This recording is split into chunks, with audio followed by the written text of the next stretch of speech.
नमस्कार, जय हिंद दोस्तों। स्वागत है आपका एसएससी जॉब यूट्यूब चैनल के ऊपर। मैं विक्रम सिंह आपके लिए लेकर आया हूँ एसएससी के एग्ज़ाम्स को टारगेट करते हुए। यह जीके जीएस का हमारा पहला प्रैक्टिस सेट, जिसमें हम लोग जीके जीएस से संबंधित बेहतरीन प्रश्नों के बारे में डिस्कशन करने वाले हैं बच्चे। तो देखिए, हम लोग इस सेट के रूप में हम जब बात करेंगे तो आप बड़े ही अच्छे तरीके से ये जानते हो कि ये हमारा ऑल एसएससी एग्जाम्स को टारगेट करते हुए ये हमारा प्रैक्टिस सेट चलने वाला है, जिसमें हम जीके और जीएस के क्वेश्चंस को डील करेंगे। और इसमें मैं आपका साथ दूंगा। मैं विक्रम सिंह के नाम से आपसे जुड़ा हूँ, और आप भी सभी अगर जो बच्चे जुड़े हुए हैं वो सारे के सारे क्लास अगर आपको अच्छी लगे तो लाइक ज़रूर करके जाइएगा। और साथ ही साथ अगर अच्छी क्लास लगती है तो चैनल को भी सब्सक्राइब कर लीजिएगा, जिससे कि आने वाले नोटिफिकेशंस भी आपको टाइम टू टाइम जो है मिलते रहें, आगे आने वाली क्लासों के भी। तो देखिए, सबसे पहले प्रश्न के बारे में डिस्कशन करते हैं प्यारे बच्चे। और देखिए आप लोग, सबसे पहला प्रश्न आपकी स्क्रीन पर ये रहा, और आप लोग आंसर देने की भी कोशिश करिएगा इन प्रश्नों के बारे में। तो देखिए, सबसे पहले प्रश्न के बारे में बात करें तो which of the following is many rivers Indian desert, यानी कि भारतीय मरुस्थल की मुख्य नदी कौन सी है। तो भारतीय मरुस्थल की मुख्य नदी कौन सी है आपसे ये पूछ रहा है। लूनी नदी है, नर्मदा नदी है, और कृष्णा नदी या व्यास नदी। तो आप अच्छे से जानते हो प्यारे बच्चे कि जो पहली बात तो मरुस्थल की बात करें तो मरुस्थल हमारे भारत के अंदर एक तो हमारे पास में राजस्थान राज्य में है, एक हमारे पास में हरियाणा राज्य में फैला है, और एक हमारे पास में साडा पंजाब जो राज्य है इसमें फैला है, और एक आप लोग जानते हैं कि हमारे पास में कौन सी रात में, गुजरात में। इन चार राज्यों में हमारे भारत के अंदर जो है थार डेजर्ट फैला हुआ है, जिसे भारतीय मरुस्थल भी कहते हैं। और उसके बारे में हम बात करें तो क्या नर्मदा नदी उसमें बहती है, क्या व्यास नदी, कृष्णा या लूनी नदी। तो देखिए, व्यास नदी जो है मोस्टली उस क्षेत्र में नहीं जाती है। बात करें कृष्णा नदी, ये साउथ इंडिया में, और ये दोनों कौन से इंडिया में बहती हैं। तो आप लोग क्या बताओगे कि ये हमारे पास में दक्षिण भारत में बहने वाली नदियां हैं, यानी कि साउथ इंडिया में ये नदियां हमारे पास बहती हैं। तो राइट आंसर क्या हो जाएगा स्टूडेंट्स, तो आप क्या बताओगे। लूनी नदी जो है ये हमारे राजस्थान में से निकल करके और यह गुजरात की ओर बहते हुए और डायरेक्टली किधर खंबात की, यानी कि सॉरी कच्छ की खाड़ी में जाकर अपने पानी को डालती है।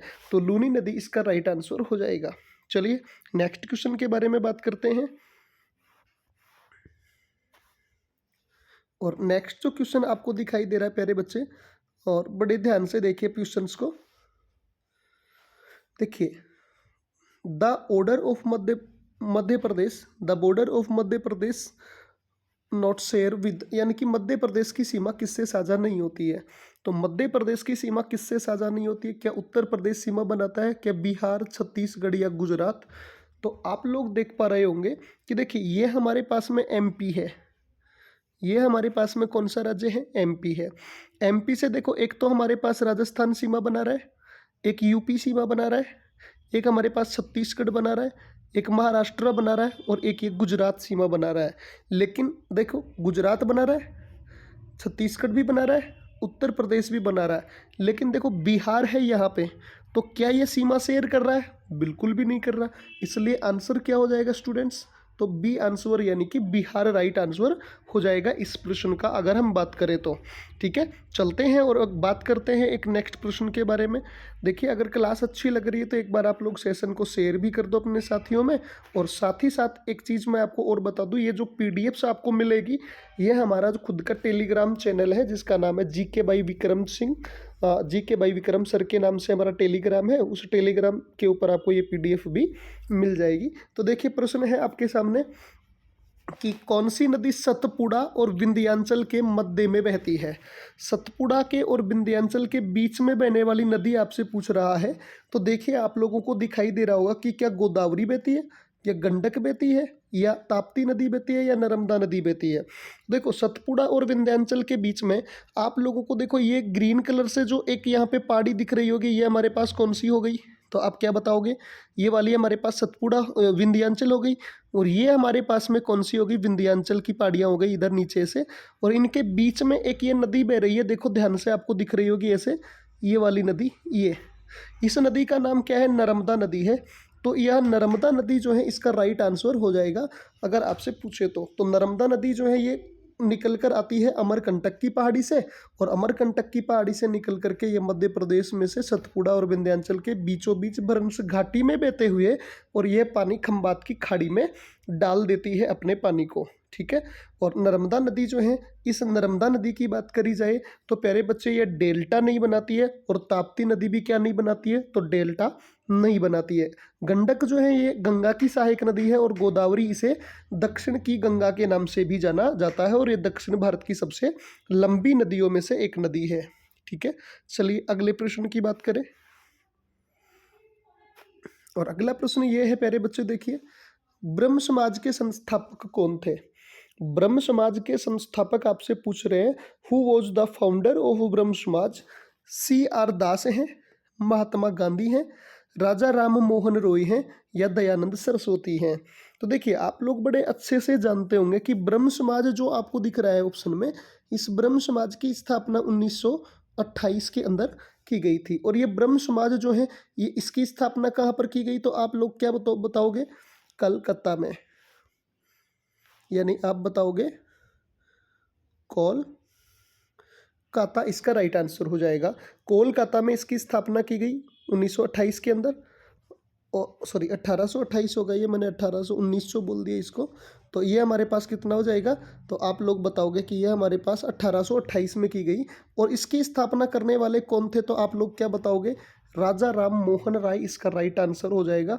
और राजा राम मोहन राय जो है, इसे राजा की जो उपाधि दी गई है, ये टाइटल जो इसे दिया गया है, तो ये टाइटल इसे दिया गया किसके द्वारा, तो आप लोग क्या बताओगे, अकबर सेकंड के द्वारा।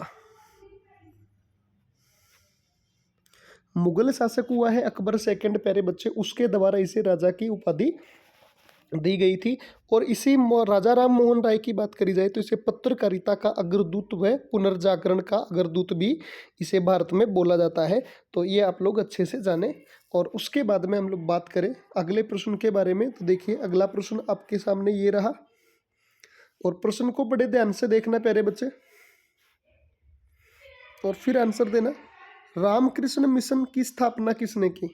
तो देखो रामकृष्ण मिशन आपसे पूछ रहा है, और रामकृष्ण मिशन जो है इसकी स्थापना अगर आपसे पूछे तो आप लोग क्या बताओगे, तो ये हुई है 1897 के अंदर इसकी स्थापना की गई है।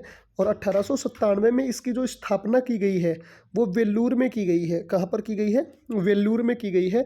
और स्थापना करने वाले का नाम क्या था, तो आप लोग क्या बताओगे, स्वामी दयानंद सरस्वती। क्या नाम था, स्वामी दयानंद सरस्वती।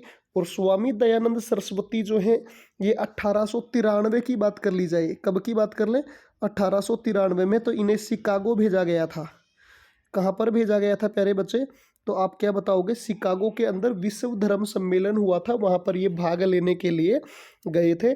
और इन्हें स्वामी की उपाधि जो दी गई है वो खेतड़ी के राजा अजीत सिंह के द्वारा दी गई है। और रामकृष्ण परमहंस जो आपको दिख रहे हैं ये इनके क्या है, तो गुरु हो जाएंगे इनके ये। ठीक है। चलिए अगला प्रश्न देखते हैं, इसका राइट आंसर हमारा बी हो जाएगा। और अगला क्वेश्चन देखिए आप लोग बड़े ध्यान से, और बहुत ही शानदार प्रश्न है आपके सामने। और देखिए प्रश्न क्या है आपके सामने, सत्यार्थ प्रकाश पुस्तक किसने लिखी।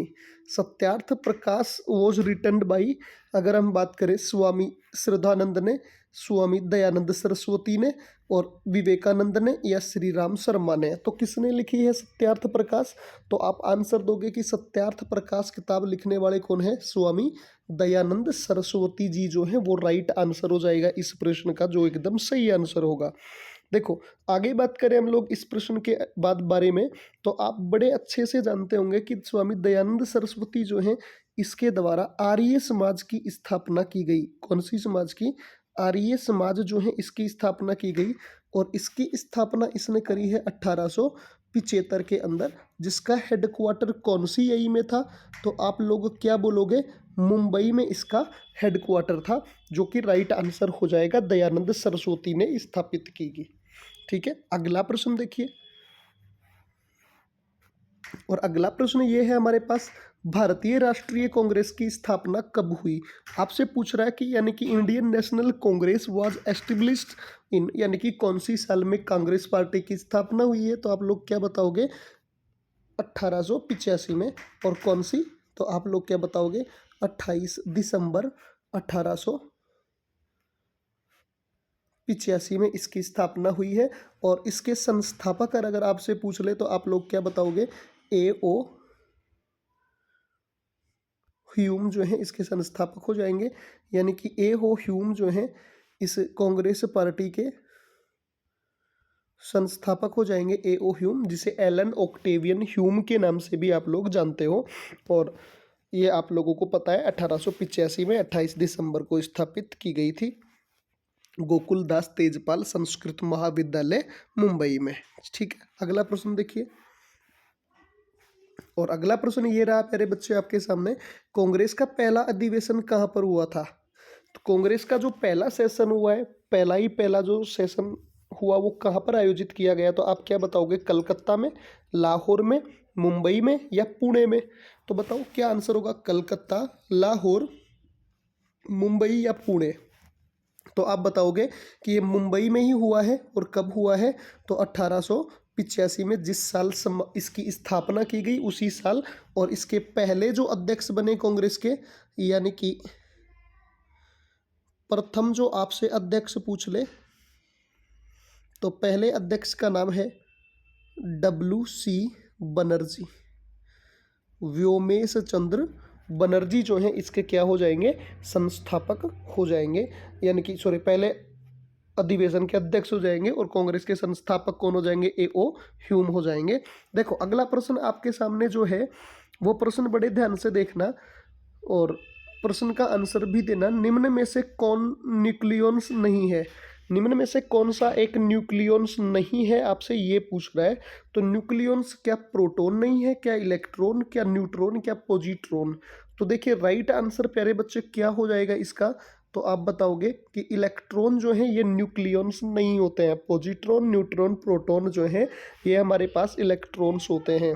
ठीक है, न्यूक्लियॉन्स होते हैं, लेकिन इलेक्ट्रॉन्स जो होते हैं ये इलेक्ट्रॉन्स न्यूक्लियॉन्स में नहीं आते हैं। ठीक है, अगला प्रश्न देखो। और अगला प्रश्न ये है आपके सामने, रदरफोर्ड के परमाणु मॉडल के अनुसार परमाणु में इलेक्ट्रॉन है। यानी कि रदरफोर्ड ने जो एटॉमिक मॉडल दिया था उस एटॉमिक मॉडल के अनुसार जो है कौन से इलेक्ट्रॉन्स जो है इसमें शामिल होते हैं? परमाणु में इलेक्ट्रॉन्स कौन कौन से कैसे होते हैं? मतलब कि स्थायी रूप से होते हैं या केंद्रित होते हैं या अस्थायी होते हैं? तो आप लोग क्या आंसर दोगे कि ये अस्थायी होते हैं, स्थायी नहीं होते हैं, ना ही केंद्रित होते हैं। ठीक है, अगला क्वेश्चन देखो प्यारे बच्चे। और अगला प्रश्न आपको दिखाई दे रहा होगा, तो प्रश्न को बड़े ध्यान से देखना। राष्ट्रपति लोकसभा को भंग कर सकता है। तो राष्ट्रपति लोकसभा को कैसे भंग कर सकता है? और आप लोग क्या बताओगे कि recommendation of chief justice of India, Bharat के प्रधान यानी कि मुख्य न्यायाधीश की अनुशंसा पर, लोकसभा की अनुशंसा पर, या केंद्रीय मंत्रिमंडल की अनुशंसा पर? तो आप क्या आंसर दोगे? इसका राइट आंसर क्या हो जाएगा?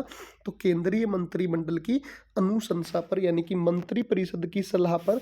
और एक आर्टिकल होगा जो हमारे पास में होगा 85, अनुच्छेद नंबर 85। इसके तहत राष्ट्रपति लोकसभा को क्या कर सकता है? तो आप क्या बताओगे? राष्ट्रपति लोकसभा को भंग कर सकता है। इसमें 4 नंबर ऑप्शंस आपको विजिबल नहीं हो रहा है क्योंकि टाइपिंग जो पीपीटी बनाने वाले ने थोड़ा सा डिस्टरबेंस किया है, और हम देखते हैं इसे आगे से ऐसा नहीं होगा आपके साथ। ठीक है, अगला प्रश्न देखिए।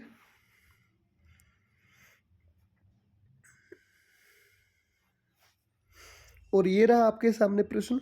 देखिए, अनुच्छेद 108 के तहत लोकसभा और राज्यसभा की संयुक्त बैठक आहूत की जाती है।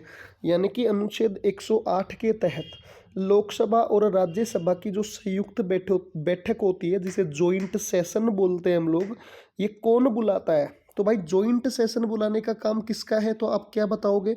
ये हमारे पास में राष्ट्रपति जी के द्वारा बुलाया जाता है, जिसमें आपको 2 ऑप्शन दिखाई दे रहे हैं, जिसमें एक राष्ट्रपति है, एक लोकसभा का अध्यक्ष दे रखा है, स्पीकर दे रखा है। तो राष्ट्रपति इसका क्या हो जाएगा?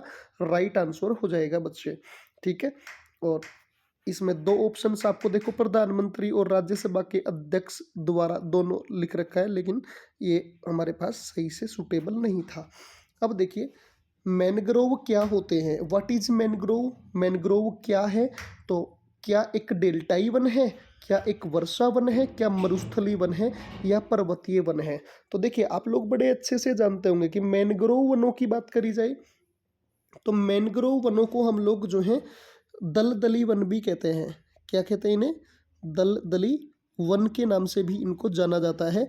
और ये डेल्टाई क्षेत्रों में पाए जाते हैं, इसलिए इनको डेल्टाई वन भी कहा जाता है। और इन वनों की अगर हम बात करें तो इन्हें ज्वारीय वन भी कहा जाता है,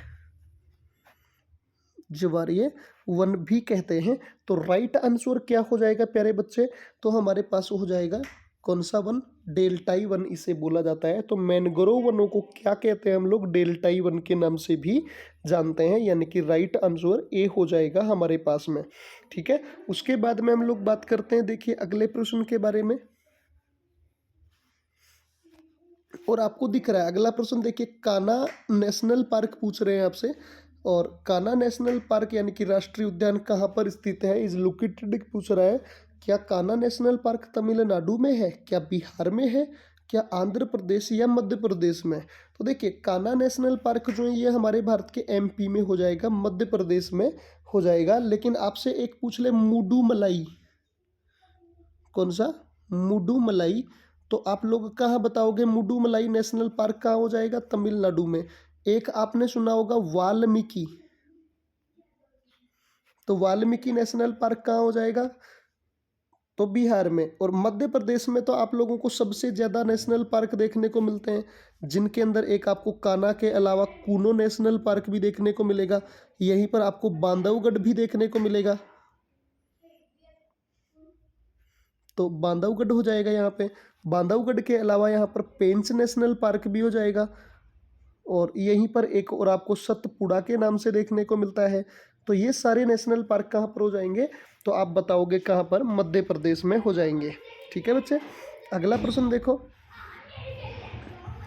रखो और निकालो किस अर्थव्यवस्था की नीतियाँ हैं?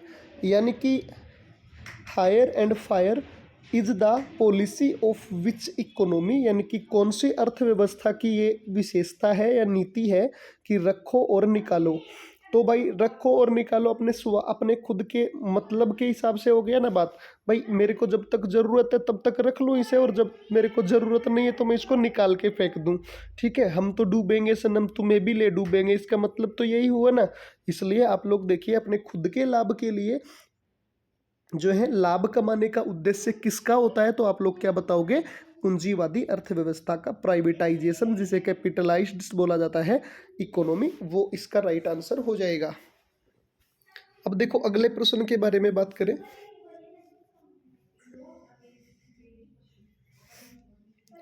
देखिए वर्गीज कुरियन किससे संबंधित है? आपसे पूछ रहे हैं कि वर्गीज कुरियन जो है ये किससे रिलेटेड है? तो क्या नीली क्रांति से, क्या श्वेत क्रांति से, क्या आप लोग बताओ पीली या हरित क्रांति, हरी क्रांति से? तो राइट आंसर देखिए बच्चे, सबसे पहली बात तो ये है कि आप लोगों को ये पता होना चाहिए कि जो श्वेत क्रांति है वो तो इसका राइट आंसर हो जाएगा कि वर्गीज कुरियन ने।